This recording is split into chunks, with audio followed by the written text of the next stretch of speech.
This week on the Bioneers, Revolution from the Heart of Nature. I call this century the Sophia century, when women will take our rightful role in co-equal partnership with men and the world will come into balance. I'm Neil Harvey. It's Lynn Twist, Leila Salazar, and Orielle-Lake and the Sophia century, this week on the Bioneers.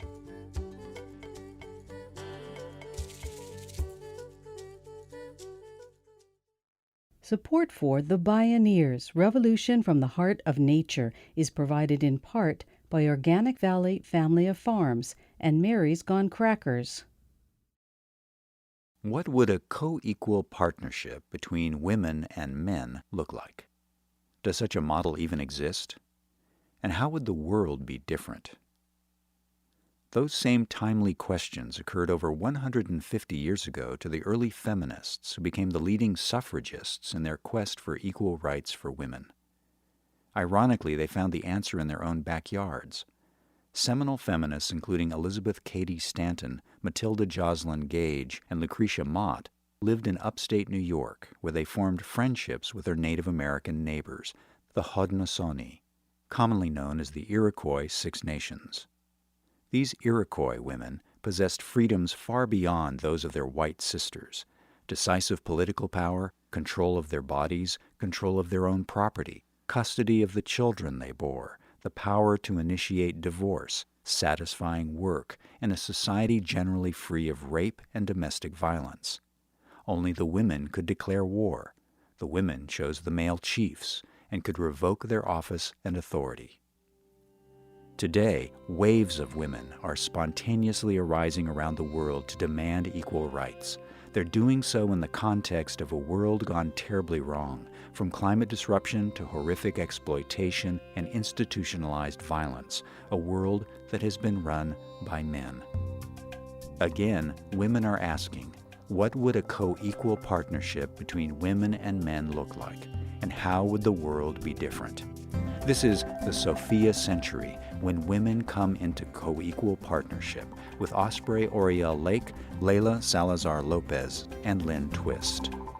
My name is Neil Harvey. I'll be your host. Welcome to the Bioneers, Revolution from the Heart of Nature.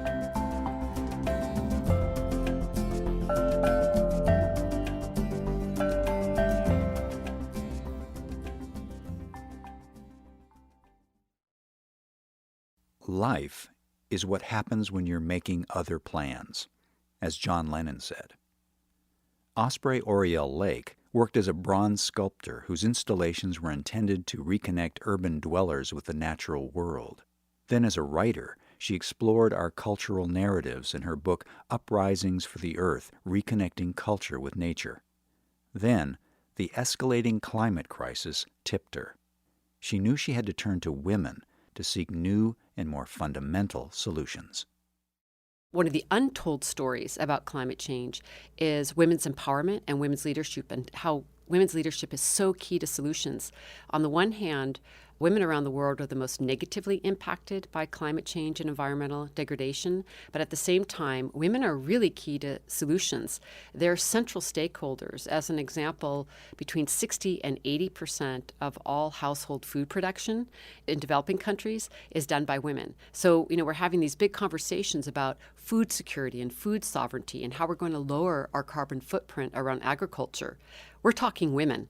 This is also true around water. Women are responsible in developing countries for collecting water. So we're looking at how we're going to make sure we have water security, where the water is and how it's distributed. Again, a lot of these programs we see, if they don't involve women, they don't work because women are very involved with what's going on with their water cycles, their planting cycles.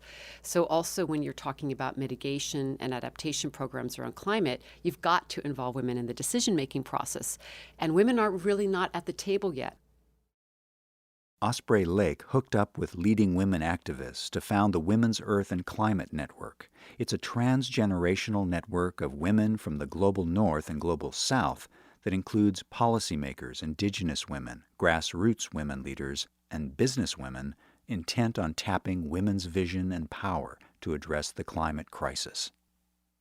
Catherine Lucy, who's the founder and CEO of an organization called Solar Sister. And they have really innovative social enterprises that are creating green energy revolutions in Africa. And they have all women-led businesses and have people do direct sales on like small handheld units and different solar units that they can use in the home. So the women create a business. At the same time, they're jumping fossil fuel energy and going right to solar. We're also partnering with a woman named Natalie Isaacs, who comes out of Australia, and she has a program called 1 Million Women. It's an Australian-wide campaign, and women are taking really practical action to reduce waste and pollution in their daily lives through household energy, food, fashion, shopping, transport, and travel. And they have 80,000 members, and people are learning, what can I do in my own home? So women feel really empowered and not frightened about climate change. I mean, worrying is not a solution. Getting active is a solution. And so this gives women opportunity to get educated. And we're looking at bringing that campaign to the U.S. Lake and her partners in the Women's Earth and Climate Network began widening their scope to include women who aren't necessarily focused on climate, because it's all connected. One of our delegates is a woman from El Salvador, Marta Benavides, and she works a lot with many issues around climate, but also around peace. And I think one of the things that's really interesting and important to recognize around climate change in any country we're in is that, militaries around the world are looking at this as a national security issue. Because what happens when the water runs out? What happens when the food runs out? What do? You can't eat or drink oil. So this does create tension, obviously, around survival. And this is where I think women's voices also are really key, in the sense that women are really bent on waging peace. And so I think how we can go about doing this is looking at it in a way of collaboration, not competition, nurturance, not destruction and depletion, of not just the earth, but also destroying our communities or being adversarial to other communities. Women want action. And this combination of policy women coming together with women working in solar power, wind technology, with grassroots and indigenous leaders, incredible women from the Congo forests, from the Amazon forest, telling us directly what is happening to their forests and what's happening with their fossil fuel resistance campaigns and how we can support them. The key here is, how do we collaborate? How do we create an ecosystem of these women networks so that our collective power really can get traction that we need? Because we can't do this alone. That's what we're all learning. This has got to be a collective effort, and I think women are really well poised for that.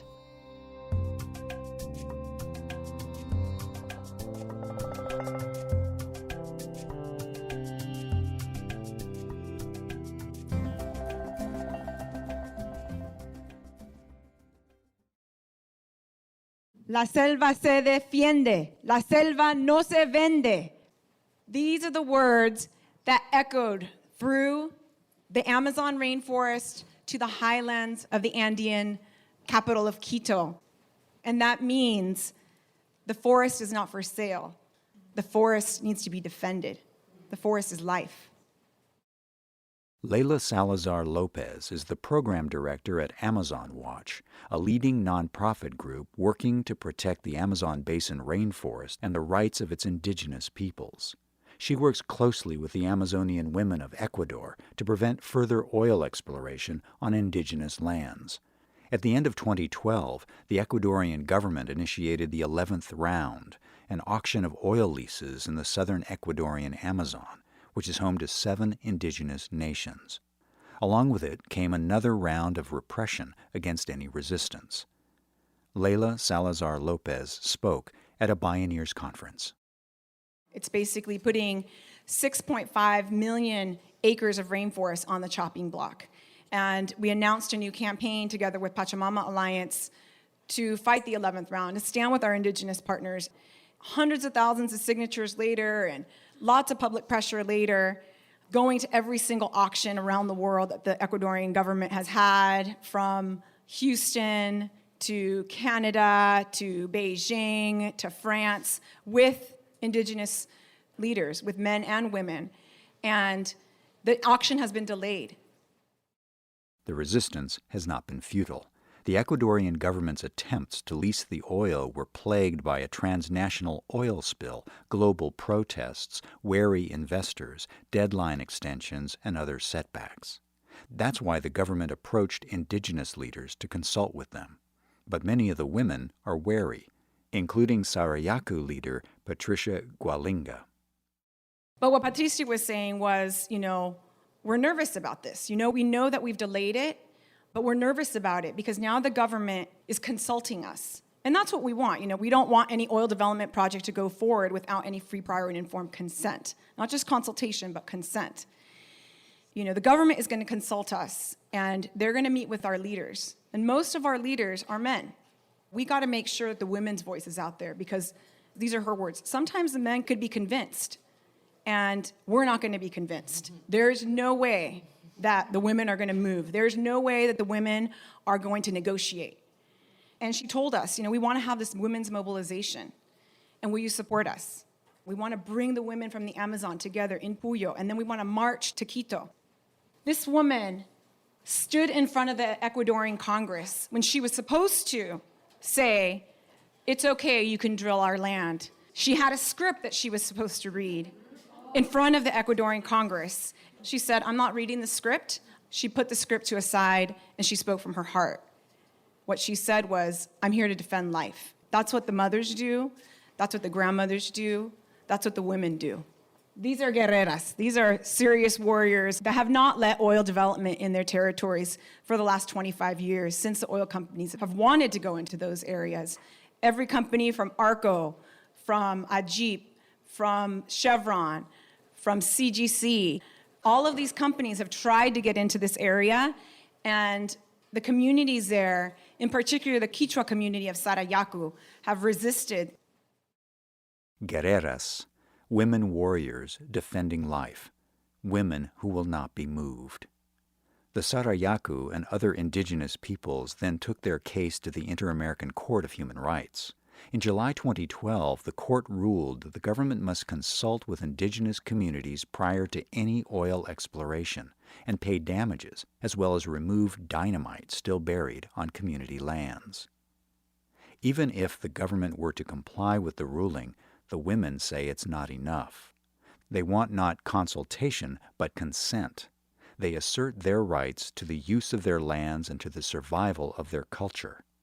Leila Salazar Lopez shared a statement the Quechua women of the Sarayaku made during the march to Quito. From the depths of our bellies, Amazon women feel the negative impacts of extraction. They've divided our Mother Earth into concessions. They've divided her into blocks as if she were a cloth ripped into pieces, and then offered piece by piece in the market. This is not the destiny that we want for our mother. Our mother gave birth to us, and that is why Mother Earth is sacred to us. The indigenous women express Rosa Dawa, who is marching. We are here to defend the air, the water, the animals, the forests, and all that is living, and that is why we march. Leila Salazar Lopez, sharing the voices of Amazonian indigenous women warriors defending life. When we return, how women can give full wing to humanity. This is the Sophia century, when women come into co-equal partnership. I'm Neil Harvey. You're listening to the Bioneers, Revolution from the Heart of Nature.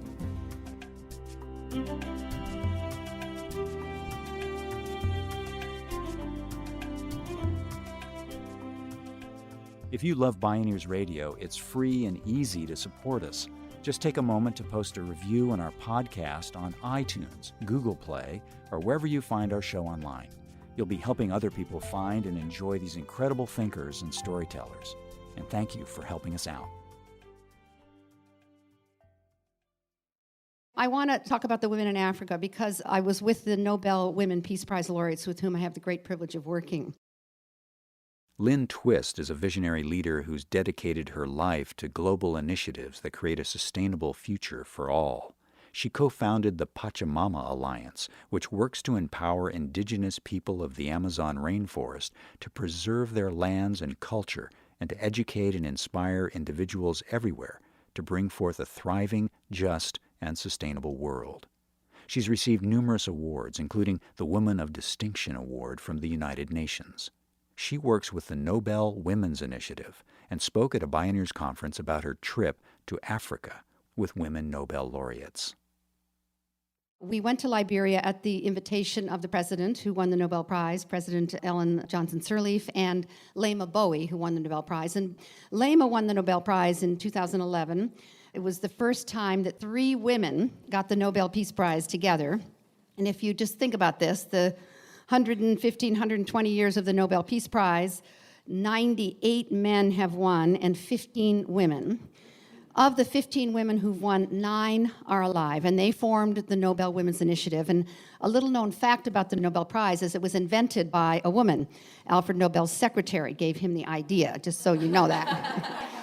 So to have 3 women win the Nobel Prize in December of 2011 was a huge breakthrough, and one of them was Leila Bowie. Now, Leila Bowie is just a formidable, amazing Liberian woman, and if you saw a movie called Pray the Devil Back to Hell, the story of the women of Liberia who ended one of the most brutal, atrocious, completely horrendous wars in the history of a continent that's had some pretty bad wars, Africa. And both Liberia and Sierra Leone were the wars that often the press would report about people's hands and feet being cut off. Those were the wars in which those atrocities took place. And the war in Liberia went on for 10 years, and the women, there were several versions of the war. The women were the people who actually ended it. The film Pray the Devil Back to Hell tells the astounding story of the women of Liberia Mass Action for Peace. As a movement of Christian and Muslim women, they organized nonviolent protests and prayed for peace. Their leader, Leila Bowie, managed to force a meeting with then-President Charles Taylor, later convicted of war crimes, to pressure the warlord to finally stop the war. And that's what Leila won the Nobel Peace Prize for. She organized 3,000 women. Okay, so these are women whose daughters had been kidnapped and become sex slaves to the soldiers and the warlords, whose sons had been taken for child soldiers and who were drugged and doing horrible things to people. And the women were left behind, the mothers, the grandmothers left behind. The stories that we heard in Liberia would break your heart over and over and over again till you didn't think you could listen to one more. Yet, how powerful it is for women who've been through that to tell someone who they feel is actually there to listen to them is a huge gift to them. So in Liberia, we heard story after story after story of this rape, of this atrocity, of having their hand cut off, being tortured, et cetera, et cetera. What really I want to say is that out of that horror, the women rose up. They would not let the men not come to an agreement. And there were many, many peace talks going on in Ghana. So the men went to Ghana, the warlords and the generals went to Ghana to meet over and over and over again, and they would end up drinking with each other and getting drunk together and then going back to Liberia and fighting again. Leila organized the women to go to Ghana, 3,000 of them. They surrounded the hotel where the men were inside drinking and cavorting and not doing peace talks. They would not let the men come out. They would not let any food in. They would not let any garbage out. They would not let anyone leave that building. And this was not, 1 day or 2 days. This went on and on for weeks and months until the men came to a peace. And they ended the war.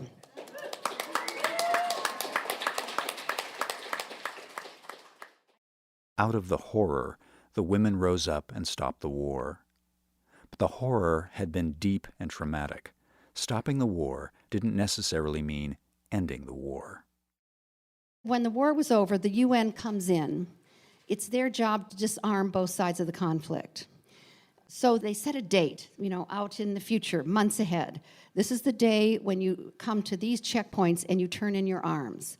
For turning in your arms, you will get a gift of some large amount of money for a Liberian person and 3 months of food for your family.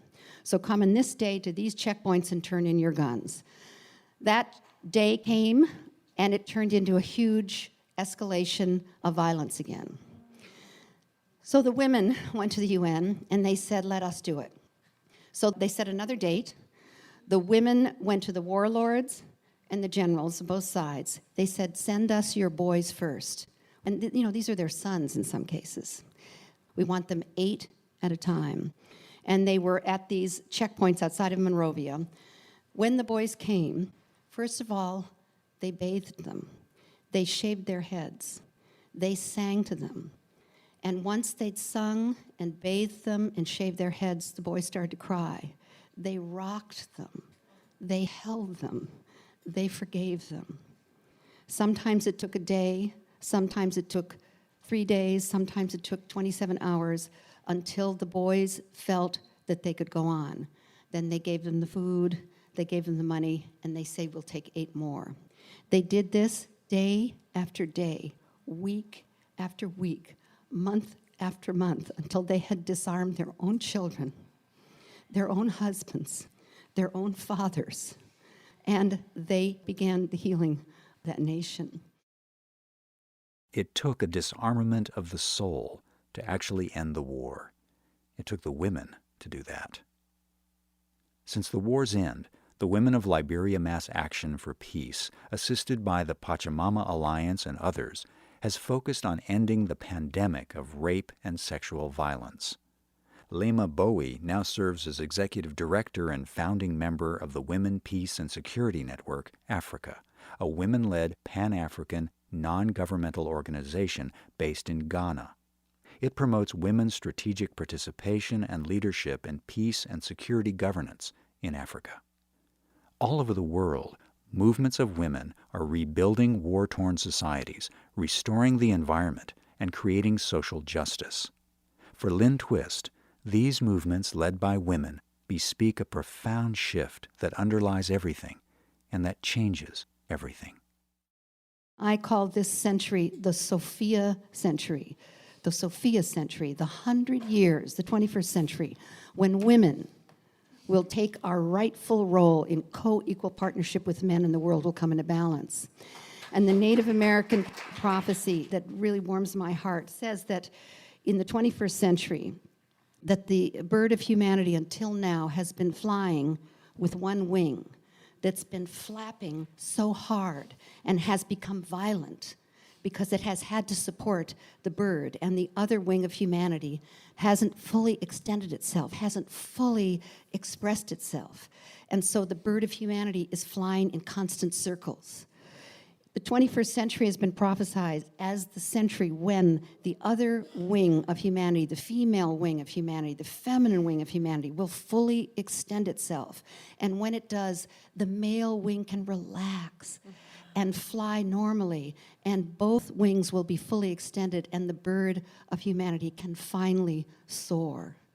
And I say, it's up to us to stop the violence, to stop the killing, to stop the corporate exploitation, to stop the gridlock, and to have the bird of humanity soar. And we need to step up a whole lot more. We need to get this wing, because this one's just flapping like mad. And we need to get this fully extended. We need to take leadership. We need to organize. We need to step up. We need to march. We need to do stuff we're not that comfortable doing. And we need to do it from our deep feminine truth, from our heart, not attacking, but standing firm and being unyielding. So, yes, let's do it.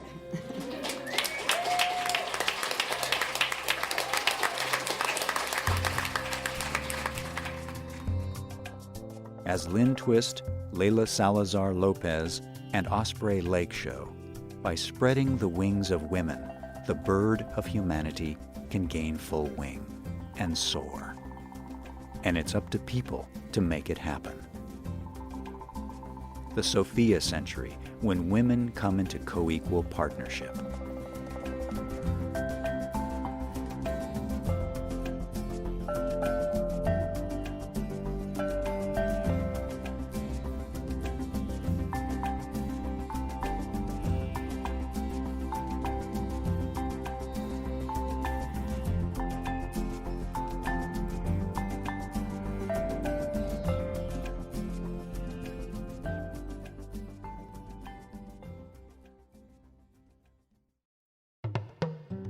You can see video or hear more from these women leaders, explore more Bioneers radio shows and video programming online at bioneers.org.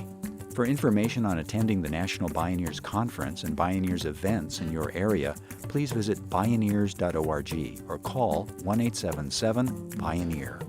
The Bioneers, Revolution from the Heart of Nature is a production of Bioneers and Collective Heritage Institute. Executive producer, Kenny Osabel. Written by Kenny Osabel. Senior producer, Neil Harvey. Managing producer, Stephanie Welch. Distribution is by WFMT Radio Network. Interview recording engineer, Jeff Westman. Our theme music is taken from the album Journey Between by Baka Beyond and used by permission of Hannibal Records, a Rykodisc label. Additional music was made available by James Asher at newearthrecords.com. For more music information, please visit radio.bioneers.org. The opinions expressed in the Bioneers Revolution from the Heart of Nature radio series are those of the presenters and are not necessarily those of Bioneers and Collective Heritage Institute, the underwriters, or this radio station. My name is Neil Harvey. Thank you for listening. I invite you to join the Bioneers in inspiring a shift to live on Earth in ways that honor the web of life, each other, and future generations. This is program number 0414.